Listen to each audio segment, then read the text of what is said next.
Hello दोस्तों, मैं Sunil sir अपने YouTube चैनल SK स्टडी में आप सभी का स्वागत करता हूं। आज मैं एक्सरसाइज 7.5 के और शेष प्रश्नों को लेकर आया हूं। मैंने एग्जाम्पल लिया हुआ है sign of integration 3x-1 upon में x+2 का होल स्क्वायर। मैं आपको दो रूप के प्रश्न बता चुका हूं। पहले रूप का तो ये कि अलग अलग उनके फैक्टर दिए जाएं, तब आप आंशिक भिन्नों की सहायता से समाकलन कैसे ज्ञात करते हैं। दूसरा मैंने टाइप ये बताया कि ऐसा कोई भी द्विघात समीकरण हर में दिया जाए जिसके गुणनखंड करना संभव ना हो, तब हम कैसे आंशिक भिन्नों की सहायता से समाकलन ज्ञात करते हैं। ये मैंने आपको कल के वीडियो में बताया हुआ है।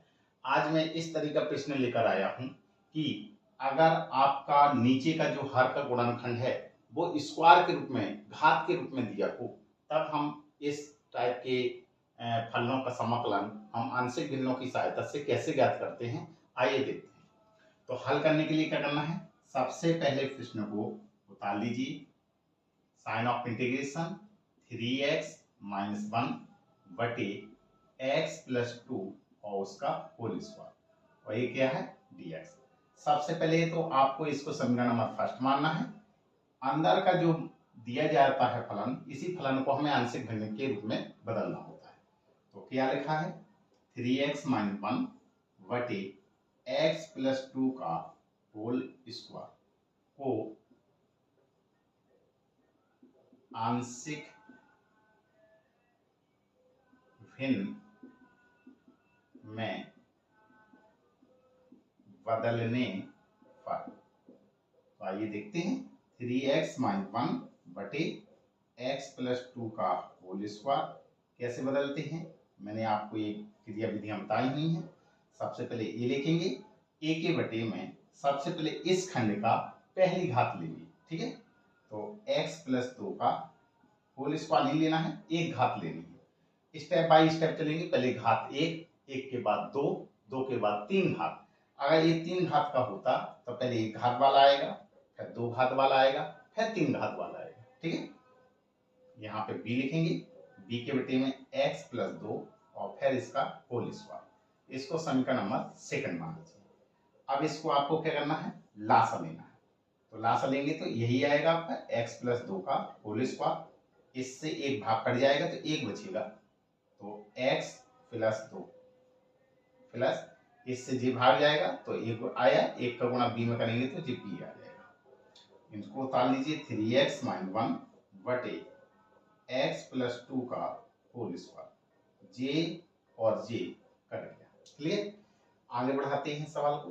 3x-1 बराबर a का गुणा x में करेंगे तो ax, और प्लस में a का गुणा 2 में करेंगे तो 2a, और प्लस में b अलग, कांस्टेंट वाले अलग कर लीजिए, x वाले अलग कर लीजिए, ठीक है। तो बस वही है, दोनों विधियों से आप हल कर सकते हैं। a b के मान निकालना आपको मैंने बताया, फैक्टर के बेटे में जो लिखा हो उसको 0 के बराबर रख दीजिए, x का मान आ जाएगा, जो x का मान है यहाँ पे पुट कर दीजिए। दूसरा तरीका ये है कि दोनों ओर हम x की उच्च घातों की तुलना कराते हैं।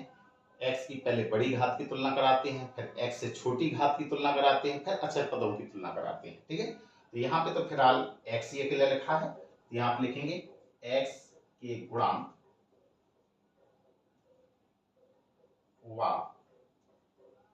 अचर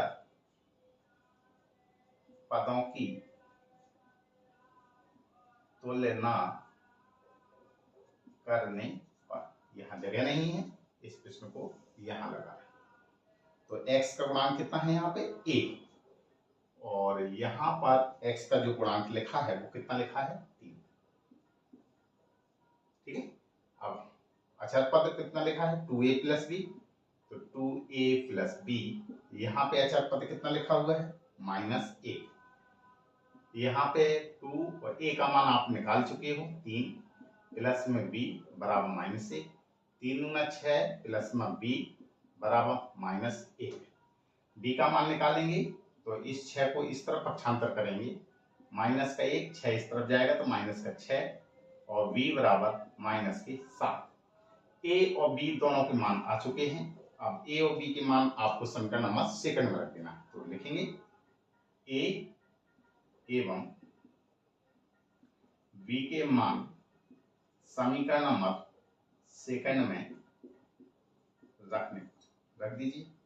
कितना लिखा हुआ है 3x माइनस 1 बटे में x प्लस 2 का होल स्क्वायर बराबर क्या लिखा है यहाँ पे a का मान आप निकाल चुके हैं 3 और बटे कितना लिखा है x प्लस 2 लिखेंगे x प्लस 2 फिर प्लस b का मान कितना है माइनस के साथ माइनस का गुणा प्लस में करेंगे तो ये माइनस हो जाएगा और ये 7 बटे नीचे कितना लिखा हुआ है आपका x प्लस 2 का होल स्क्वायर। क्लियर? इतना समझ में आ गया। अब हमें क्या करना है कि ये जो मान है वो कहाँ दिख रहे हैं आपको, इतना जो मान है निकल के आया ये मान कहाँ दिख रहा है यहाँ, तो लिख देंगे ये मान समीकरण नंबर फर्स्ट में रखने का। तो इतना आप लोग उतार लीजिए।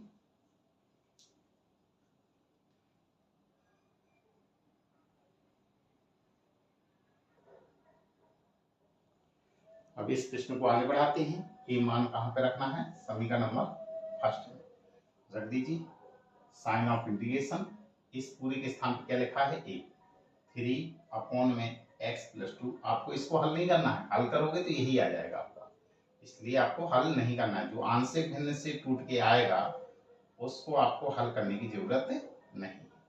पूरे में क्या है आपका साइन ऑफ इंटीग्रेशन का चिन्ह लग गया है और जी dx। आप प्रश्न को अलग अलग कर लीजिए। Sign of integration 3 upon x plus 2 ये dx है माइनस 7 को बाहर कॉमन ले लीजिए। इसी प्रकार से ये भी 3 कॉमन ले लेती, चलो बाद में ले लेंगे। 7 हो गया बटे में x प्लस 2 का होल स्क्वायर और जी dx। अब प्रश्न को अलग अलग करते हैं। 3 को बाहर कॉमन ले लीजिए। Sign of integration 1 upon x plus 2 और जी dx माइनस 7 को बाहर कॉमन ले लीजिए। साइन ऑफ इंटीग्रेशन इसको ऊपर ले जाइए तो x प्लस 2 और घात में जो भी प्लस की है ऊपर जाएगा तो माइनस का 2 हो जाएगा और जी dx। हल करेंगे 3 ये आपका लिखा हुआ है 1 अपॉन x का साइन ऑफ इंटीग्रेशन सूत्र में यहाँ पे लिख दे रहा हूँ। ये सूत्र होता है sign of integration 1 upon x का dx करते हैं तो कितना होता है, 1 अपॉन x होता है तो कितना होता है log और मॉड में x आता है। क्लियर? इसी प्रकार से एक और सूत्र है साइन ऑफ इंटीग्रेशन x पे घात n dx करते हैं तो जो घात है उसमें एक जोड़ देंगे और बटे में जो घात बन जाएगी उसका भाग कर देंगे। ठीक है, आप उस सूत्र को यहाँ भी लिख सकते थे। ठीक है, तो 3 जी कितने का हो गया मान, log मॉड x के स्थान पर कितना लिखा है x प्लस 2। अब जिसको आपने x माना है इसका भी अपकलन करेंगे तो x प्लस 2 का अपकलन करें तो x का कितना हो जाएगा 1 और 2 का 0। जो अपकलन आए उसका हमें भाग देना होता है समाकलन में, तो 1 का भाग देंगे तो कोई अंतर नहीं पड़ेगा, इसलिए हमें 1 का भाग देने की जरूरत नहीं। a माइनस का 7 ये आपका वही है। इस पूरी को अगर हम x माने तो x पे घात n होगा। क्या है फॉर्मूला कि घात में 1 जोड़ देते तो माइनस के 2 था इसमें जोड़ देंगे, जितनी घात हो रही है उसका भाग कर देंगे। क्लियर? अब हमने इसको x माना है तो इसका भी अपकलन का भाग करना है तो x का 1 आएगा, 2 का 0, 1 का भाग देंगे तो कोई अंतर नहीं पड़ेगा, इसलिए हमें भाग देने की जरूरत नहीं। प्रश्न हमारा समाप्त हो रहा है, इसलिए कांस्टेंट c जोड़ देंगे। इसको और आगे बढ़ाते हैं। 3 और j होगा log और मॉड x प्लस 2 मॉड का चिन्ह माइनस में 7 x प्लस 2 पे घात कितना होगा आपका माइनस का 1 बचेगा और ये भी माइनस का 1 और प्लस में कांस्टेंट c, माइनस से माइनस कट गया। आगे बढ़ाते हैं तो 3 log mod x plus 2 mod 1 ये प्लस का चिन्ह है 7 और जी बटे में चला जाएगा तो कितना होगा आपका x प्लस 2 और घात में 1 होगा तो एक घात लिखने की जरूरत नहीं है और प्लस में c कांस्टेंट। ये आपका आंसर है।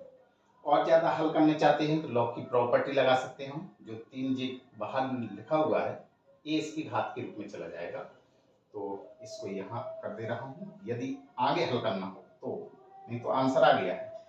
ये कितना हुआ आपका लॉग मॉड x प्लस 2 और जो आगे 3 लिखा हुआ था इसके घात में चला जाएगा और प्लस में 7 और बटे में x प्लस 2 और कांस्टेंट में c। ये आपका आंसर है। क्लियर? ये सूत्र होता है कि कभी भी आपका लिखा हो लॉग m पे घात n, तो घात जो होती है वो आगे आ जाती है और log m लिख दिया जाता है। ठीक है, इसको उतार लीजिए।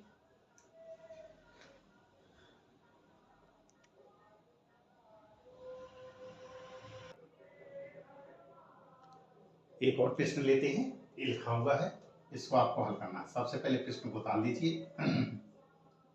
Sign of integration cos x upon 1 minus sine x और 2 माइनस साइन x और ये आपका लिखा है dx। ठीक है, ये इसका जस्ट अपोजिट भी हो सकता है, साइन x अकेला ऊपर लिखा हो और नीचे आपका साइन x की जगह cos x लिखा हो। ठीक है, तो ऐसे प्रश्नों का रूप का हल करने का तरीका ये है, हमेशा आपको जो नीचे लिखा है कोष्टक के अंदर उसको आपको t मान लेना है, आपको ऊपर का फंक्शन हट जाएगा। ठीक है, तो मान लीजिए अब, तो इसको समीकरण नंबर फर्स्ट मान लीजिए। माना कि साइन एक्स जो कोष्टक के अंदर लिखा हुआ है इसी को आपको टी है, टी रखने तो करिए, जिसको आपने माना है उसको हमें एक्स के सापेक्ष अवकलन भी करना होता है क्योंकि फंक्शन हमारा एक्स में दिया गया है। तो एक्स के सापेक्ष अवकलन करने तो साइन एक्स का कितना होता है अवकलन cos x और t का कितना होता है dt अपॉन dx। अब हमें मान निकालना है dx का, तो कैंची गुणा कराएंगे और dx का यहाँ से मान निकाल लेंगे। dt अपॉन में cos x, ये मान रख दीजिए, ये मान समीकरण नंबर फर्स्ट में रख दीजिए।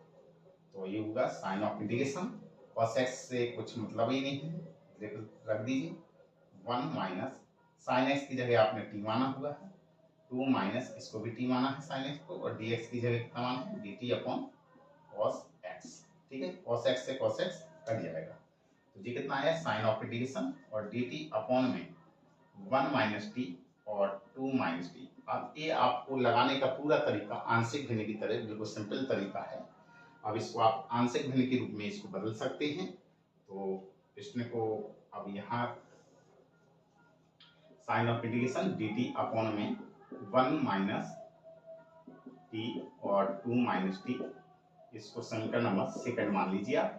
तो इसको अंदर वाले को आंशिक भिन्न के रूप में चेंज करना है, तो 2 माइनस टी इसको आंशिक रूप में चेंज करेंगे तो a अपॉन 1 माइनस टी और प्लस में b अपॉन 2 माइनस टी। अब आप जानते हैं हमें लासा लेना पड़ता है, तो लासा लेंगे तो 1 माइनस टी और 2 माइनस टी, 1 माइनस टी से 1 माइनस टी कैंसिल हो गया, ये बचेगा तो a into 2 minus T plus में b और इससे जी कैंसिल हो जाएगा तो 1 माइनस टी, ये कितना है 1 अपॉन 1 माइनस टी और 2 माइनस टी। ठीक है, ये पूरा भाग कैंसिल हो गया है, ये 1 बराबर a इंटू 2 माइनस टी और प्लस में b 1 माइनस टी। अब हमें क्या करना है मान निकालना है, तो मान के लिए हमने शॉर्ट विधि बताई हुई थी आपको, तो यहाँ आप लिखेंगे a के मान के लिए, तो यहाँ पे 1 माइनस जो t है इसको 0 के बराबर रखेंगे तो t का मान कितना निकल के आएगा 1 मान रखने पर। ठीक है, इन दोनों में रखना है, यानी पूरे समीकरण में रख दीजिए। तो 1 बराबर a into 2 minus T, T की जगह कितना रखना है 1 प्लस यहाँ पे t का मान 1 रखेंगे तो ये पूरा 0 हो जाएगा, तो यहाँ से 2 में से 1 गया तो a 1 बचेगा, 1 का गुणा a में करेंगे तो a का मान कितना आया 1, a का मान निकल आया। अब b के मान के लिए तो 2 माइनस जो t लिखा हुआ है इसको 0 के बराबर रखेंगे तो यहाँ से t का मान निकलेगा 2, ये मान, इसको कोई समीकरण मान लीजिए, समीकरण नंबर 4 मान लीजिए, समीकरण ये मान समीकरण नंबर 4 में रखने पर रख दीजिए, तो 1 बराबर ये t की जगह 2 रखेंगे पूरा 0 हो जाएगा और प्लस में b और 1 माइनस 2, क्लियर, ये माइनस का b बचेगा और बराबर में 1 और b का मान निकालेंगे तो कितना आएगा माइनस का 1। अब ये दोनों मान कहाँ पे रख देना है समीकरण नंबर आप सेकंड थर्ड में रख दीजिए। ठीक,